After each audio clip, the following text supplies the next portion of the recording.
श्री स्वामी समर्थ। आज 23 नोव्हेंबर, कार्तिक कृष्ण अष्टमी, श्री काळभैरव जयंती। महादेवांचा 5वा अवतार आणि देवांचे सुरक्षा रक्षक म्हणून काळभैरव यांना ओळखतात।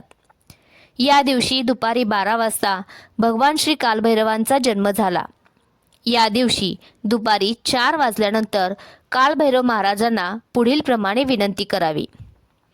आम्ही श्री स्वामी समर्थ महाराजांचे सेवेकरी असून आज आपला मानसन्मान करण्यासाठी आम्ही आलो आहोत। हा मानसन्मान स्वीकारून आपला आशीर्वाद आणि सुरक्षा कवच आम्हाला आणि परिवाराला मिळावे ही आपल्या चरणी विनंती। अशी विनंती करून त्रिवार मुजरा करावा। हार, नारळ, खडीसाखर नैवेद्य दाखवावा। नैवेद्यात वांग्याची भाजी, बाजरीची भाकरी, कांदा आणि लिंबाची फोड असावी। आपल्या परिसरात जर कालभैरवनाथांचे मंदिर नसेल तर आपल्या घरीच फक्त 11 वेळा कालभैरवाष्टक म्हणून सेवा रुजू करावी। संकटकाळी मृत्यू गंडांतराच्या समयी संरक्षण करणे हे या देवतेचे ब्रीद आहे।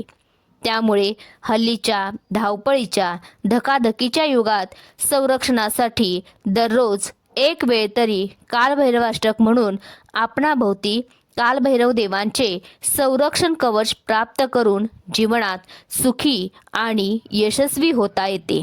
श्री स्वामी समर्थ। जय जय स्वामी समर्थ।